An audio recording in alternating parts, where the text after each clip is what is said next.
तो कहानी की शुरुआत में हमें यह बताया जाता है कि अमेरिका में दिन पर दिन जुर्म बढ़ते चले जा रहा था। इसी वजह से जुर्म को रोकने के लिए एक कंपनी है जिसने पुलिस रोबोट का निर्माण किया।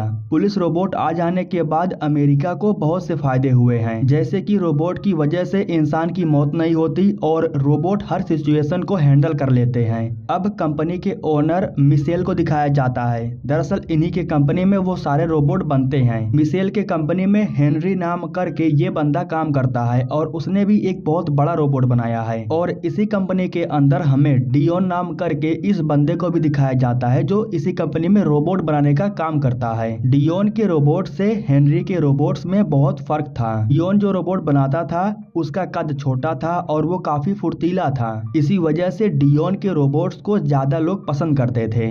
और वहीं हेनरी के रोबोट्स को लोग इसलिए पसंद नहीं करते हैं क्योंकि वो काफी हैवी होते हैं। अब ये सब कुछ देख करके आप समझ सकते हो कि कंपनी के अंदर डियोन और हेनरी के बीच में कंपटीशन हो रहा है। डियोन के द्वारा बनाए गए रोबोट्स में एक फायदा ये भी था कि अगर किसी भी धमाके में उनका नुकसान होता है तो उन्हें फिर से रिकवर किया जा सकता था। अब दोस्तों इसी बीच हमें रोड पर कुछ लोगों को दिखाया जाता है जो कि कुछ सामान लेकर के भाग रहे थे। गलत ड्राइविंग करने की वजह से रोड पर हादसा भी हो जाता है। जो कार को ड्राइव कर रहा था उसका नाम है निंजा और वो टोमो के पास जाता है। दरअसल निंजा टोमो के लिए काम करता है। वो उसका ड्रग्स लाने के लिए गया था, लेकिन जब टोमो देखता है कि उसका सारा ड्रग्स बर्बाद हो चुका है तब वो निंजा के ऊपर गुस्सा भी हो जाता है। यहाँ पर वो निंजा के एक आदमी को गन से शूट करके मार भी देता है। टोमो कहता है कि मुझे मेरे माल के बदले में 1 करोड़ कैश चाहिए। ठीक उसी समय यहाँ पर हेलीकॉप्टर से रोबोट्स की एंट्री होती है।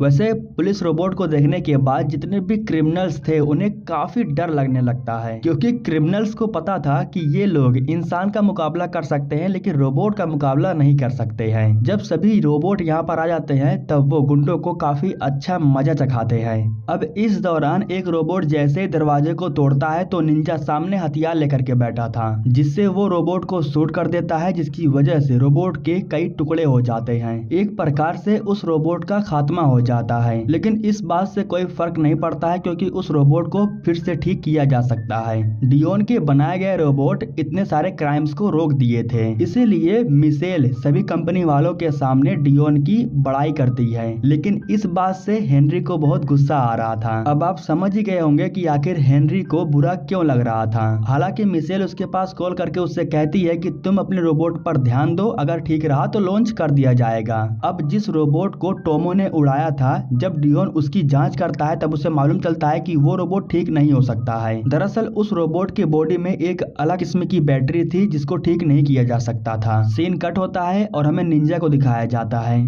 उसका एक आदमी घायल हो गया था। इस दौरान निंजा के पास टोमो कॉल करता है और उससे कहता है कि मुझे 1 करोड़ रुपए चाहिए। अगर तुमने वो पैसे मुझे नहीं दिए तो इस शहर को छोड़ करके कहीं और चले जाना। अब ये बात जब निंजा अपने दोस्तों को बताता है तब अलांडा कहती है कि हमें बैंक रॉबरी करनी ही होगी। अगर हम बैंक रॉबरी नहीं करेंगे तो हमारे पास इतने पैसे नहीं आएंगे। इसके बाद हम देखते हैं कि अलांडा निंजा के साथ बैठ करके डियोन के बारे में कुछ रिसर्च कर रही थी। सीन कट होता है और हमें डियोन को दिखाया जाता है जो कि घर आ गया था। वैसे उसने काबिल रोबोट्स को बना लिया है, लेकिन फिर भी वो इससे बेहतर रोबोट बनाना चाहता है। इसी वजह से वो घर पर जाने के बाद हर दिन किसी डाटा पर काम कर रहा है। हालांकि कई बार प्रोसेस करने के बाद उसका जो डाटा था वो अनस्टेबल हो जा रहा था। मतलब कि जो चीज वो बनाने की कोशिश कर रहा है वो चीज नहीं बन पा रहा है, लेकिन काफी कोशिश करने के बाद आखिरी में वो चीज अनस्टेबल हो जाता है, जिसका मतलब कि जिस चीज को वो बनाना चाहता है वो चीज बन करके तैयार हो चुकी है। अब सिर्फ रोबोट्स के अंदर ट्राई करना था कि वो चीज कितना काम करता है। वो मिशेल के पास जाता है और उसे बताता है कि उसने इस तरीके का रोबोट बना करके तैयार किया है जो खुद से सोच समझ सकता है और फैसले ले सकता है। लेकिन मिशेल को उसकी बातों पर विश्वास नहीं हो रहा था और कोई भी उसकी बातों पर विश्वास नहीं करता, क्योंकि एक रोबोट के अंदर ये सब कुछ होना नामुमकिन था। लेकिन अभी भी डियोन को चेक करना था कि आखिर वो अपने काम में कितना कामयाब हुआ है। इसलिए वो चोरी चुपके जा करके रोबोट्स के बॉडी पार्ट और गार्ड की को चुरा लेता है। गार्ड की उसके लिए बहुत इंपॉर्टेंट था क्योंकि उसी से वो रोबोट को चालू करता।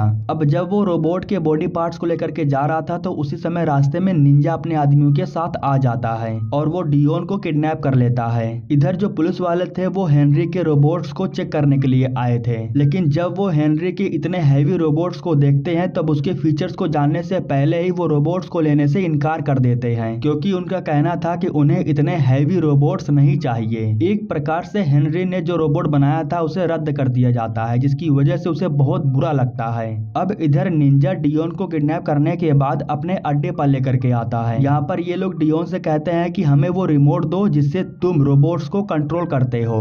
तब डियोन बताता है कि ऐसा कोई रिमोट होता ही नहीं है, वो अपने आप ही कंट्रोल होते हैं। इस दौरान जब ये लोग उसकी वैन को चेक करते हैं तब उसमें एक टूटा फूटा रोबोट रखा हुआ था। उस रोबोट को देखने के बाद ये लोग डियोन से कहते हैं कि तुम हमारे खातिर उस रोबोट को ठीक करोगे ताकि वो हमारे लिए काम करे। जिस पर डियोन कहता है कि मैं भी उस रोबोट के ऊपर एक्सपेरिमेंट करने के लिए जा रहा था। अगर मेरा एक्सपेरिमेंट काम कर गया तो वो रोबोट बिल्कुल हमारी तरह सोच समझ सकता है और फैसले ले सकता है। निंजा को इस बात से फर्क नहीं पड़ता है कि रोबोट कैसा है, उसे बस एक रोबोट चाहिए ताकि वो रोबोट की मदद से रोबरी कर सके। डियोन उस रोबोट को ठीक करता है और उसके बॉडी में अपने चिप को इंस्टॉल कर देता है। पूरा काम हो जाने के बाद डियोन उस रोबोट को एक्टिवेट कर देता है। वो रोबोट जैसे ही एक्टिवेट होता है तो वो बिल्कुल बच्चों की तरह बर्ताव कर रहा था। वो इन लोगों को देखने के बाद एक कोने में जाकर के छिप जाता है। डियोन इन लोगों को बताता है कि ये रोबोट अभी ये बच्चे की तरह बर्ताव करेगा, हमें इसे ट्रेनिंग देनी होगी। अभी फिलहाल हमें इस रोबोट को सब कुछ सिखाना होगा। डियोन उस रोबोट को अपने पास बुलाता है और उसे कुछ सिखाने लगता है। जैसा ये लोग रोबोट को बोल रहे थे, रोबोट भी ठीक वैसा ही इन लोगों को जवाब दे रहा था, मतलब कि वो इनकी भाषा को धीरे धीरे सीखने लगा था।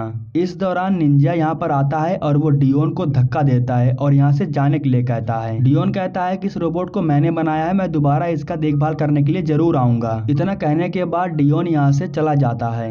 जब डियोन कंपनी में नहीं था तब हेनरी चोरी चुपके सिक्योरिटी रूम में जाता है, जहाँ उसे मालूम चलता है कि गार्ड की को किसी ने यहाँ से हटा दिया है और उसे ये भी मालूम चलता है कि चैपी 22 करके एक रोबोट है उसमें इंस्टॉल किया गया है। अगले दिन जब सुबह में सब लोग सो रहे थे तब चैपी जा करके टीवी को ऑन करता है और उसकी एक्टिंग करने लगता है। तभी उसके पीछे निंजा आ जाता है और चैपी से कहता है कि तुम्हें टीवी नहीं देखना है बल्कि तुम्हें हमारे साथ रह करके गैंगस्टर बनना है। इतना कहने के बाद वो चैपी को लेकर के अपने साथ बाहर जाता है और उसे शूटिंग सिखाने लगता है। लेकिन चैपी बिल्कुल बच्चों की तरह बर्ताव कर रहा था, उसे गन से डर लग रहा था। इधर डियोन के पास हेनरी आता है और उसे कहता है कि मुझे अपने रोबोट पर काम करना है, इसलिए मुझे गार्ड की चाहिए। जिस पर डियोन कहता है कि मैं गार्ड की तुम्हें नहीं दे सकता हूँ, ये रूल के खिलाफ होगा। जिसको सुन करके हेनरी गुस्सा हो जाता है और डियोन से कहता है कि तुम्हारे रोबोट की वजह से मेरा रोबोट रिजेक्ट हो रहा है, मैं चाहता हूँ कि मेरा भी रोबोट मार्केट में आए, इसलिए मुझे गार्ड की चाहिए। इस तरीके से वो डियोन को परेशान करता है और यहाँ से चला जाता है। काम से छुट्टी हो जाने के बाद जब डियोन यहाँ से जा रहा था तो इस दौरान जो हेनरी था वो उसका पीछा करता है। दरअसल वो देखना चाहता था कि डियोन आखिर आजकल कर क्या रहा है। डियोन का पीछा करते हुए हेनरी भी निंजा के अड्डे पर आकर के पहुंच जाता है।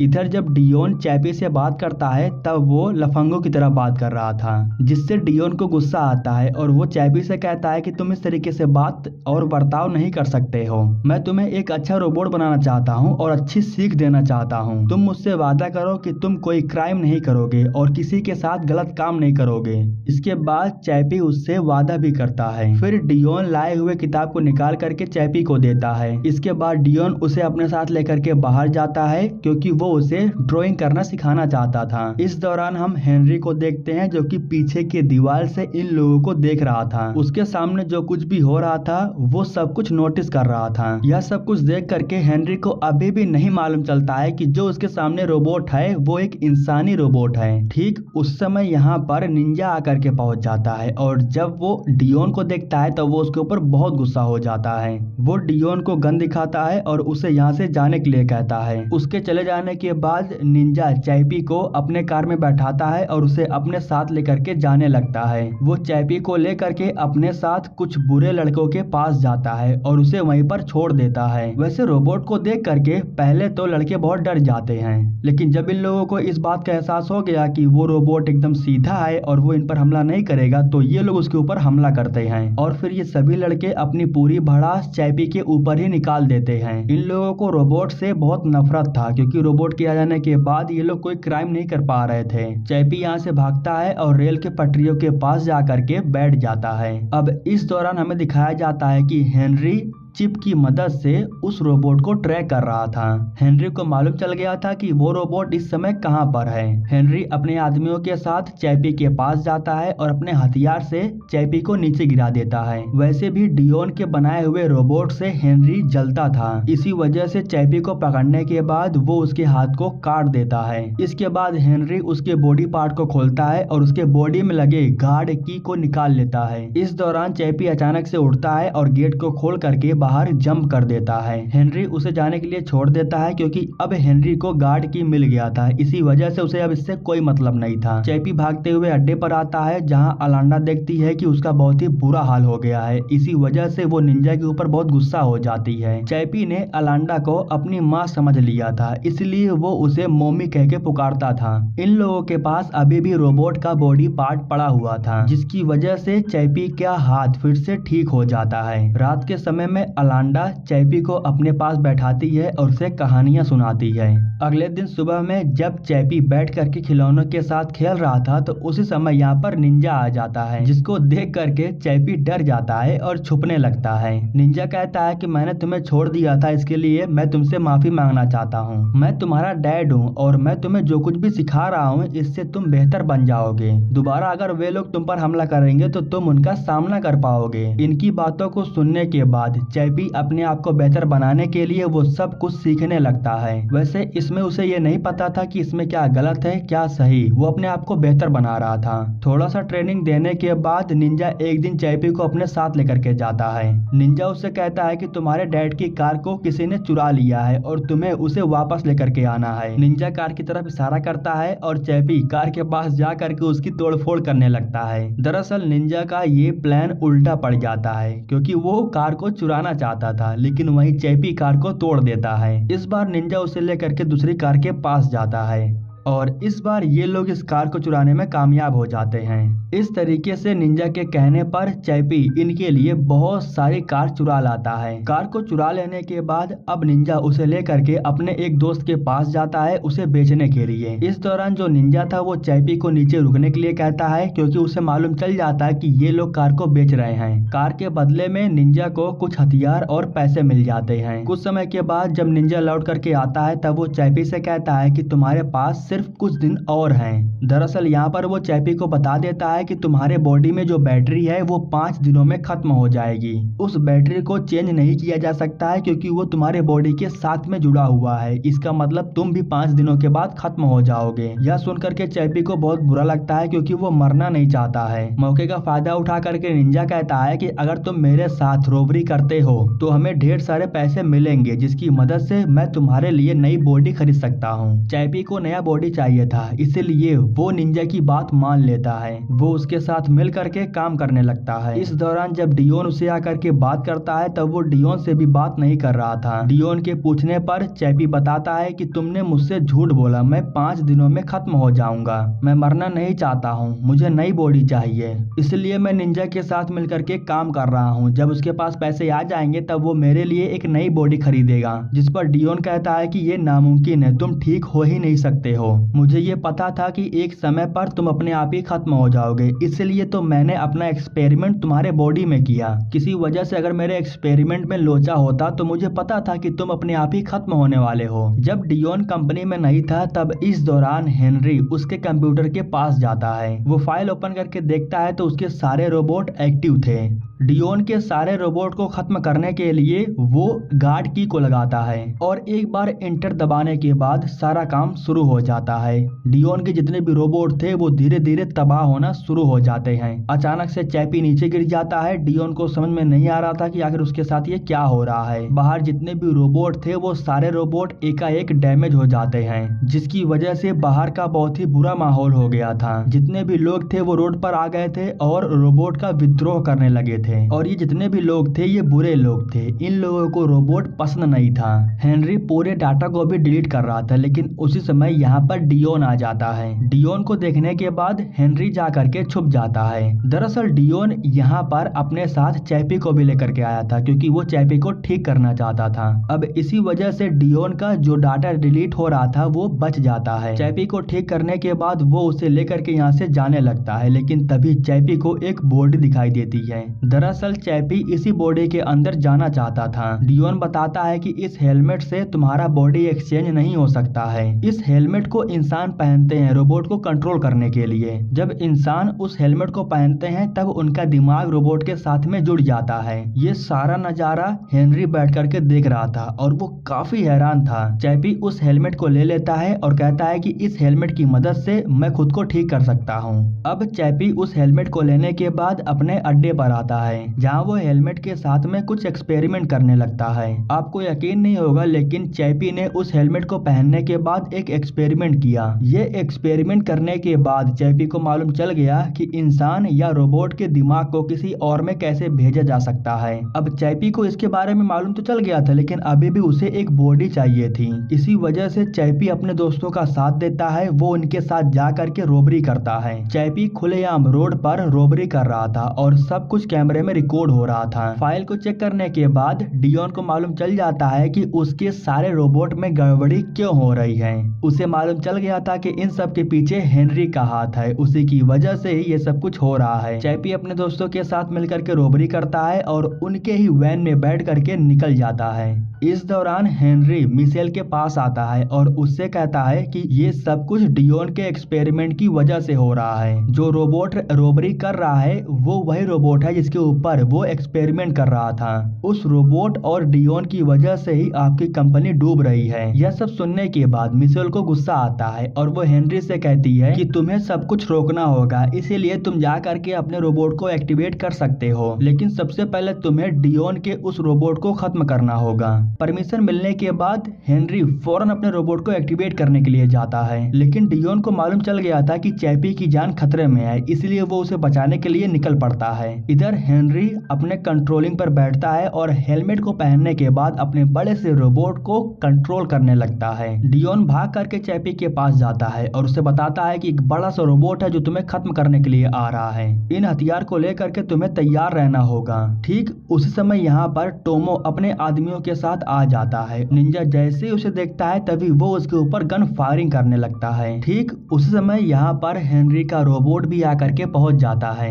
वो निंजा के एक आदमी के ऊपर हमला करता है और उसे जान से मार देता है और इसके बाद वो यहाँ पर बहुत ही बुरी तरीके से तबाही मचाना शुरू करता है। यहाँ पर वो जैसे ही डियोन के ऊपर हमला करने के लिए सोचता है तभी यहाँ पर चैपी आ जाता है। उस रोबोट के ऊपर जंप करके उसके बॉडी के पास एक मिसाइल को रख देता है। इसके बाद वो रोबोट के ऊपर लगातार फायरिंग करने के बाद वो रिमोट को दबाने की कोशिश करता है, लेकिन चैपी उस रिमोट के बटन को दबाता उससे पहले ही वो रोबोट उसके ऊपर हमला कर देता है। डियोन जब कार को लेकर के भागने वाला था तो उसी समय टोमो उसके कार को छीनने लगता है। इस बीच वो डियोन को गन से शूट भी कर देता है। हालांकि टोमो को रोकने के लिए निंजा उसके ऊपर हमला करता है और उसे जान से मार देता है। इस बीच जो अलांडा थी वो एक गन को उठाती है और उस रोबोट को शूट करने लगती है, लेकिन अगले ही पल जब रोबोट ने उसे शूट किया तब अलांडा बहुत ही बुरी तरीके से मारी जाती है। इसके बाद चैपी जैसे ही रिमोट के बटन को दबाता है तभी वो रोबोट पूरी तरीके से तबाह हो जाता है।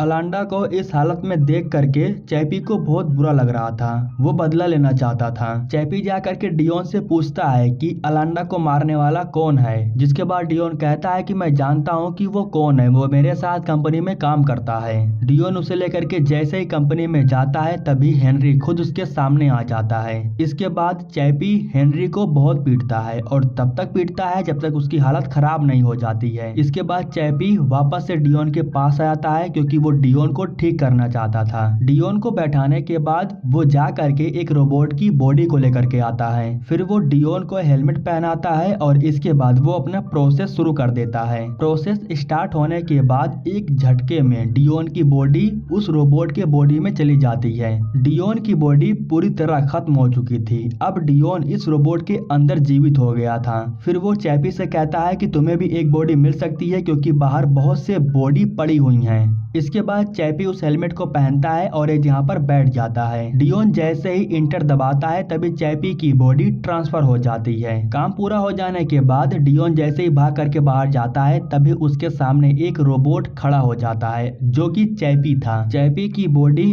अब इस रोबोट के बॉडी में जीवित हो गई थी। इसके बाद दोस्तों ये दोनों भाग करके अपने अड्डे पर चले जाते हैं और पुलिस इन्हें नहीं पकड़ पाती है। इसी के साथ दोस्तों ये कहानी यहीं पर खत्म हो जाती है। दोस्तों हमारे YouTube चैनल को सब्सक्राइब करने के लिए आप लोगों का दिल से शुक्रिया।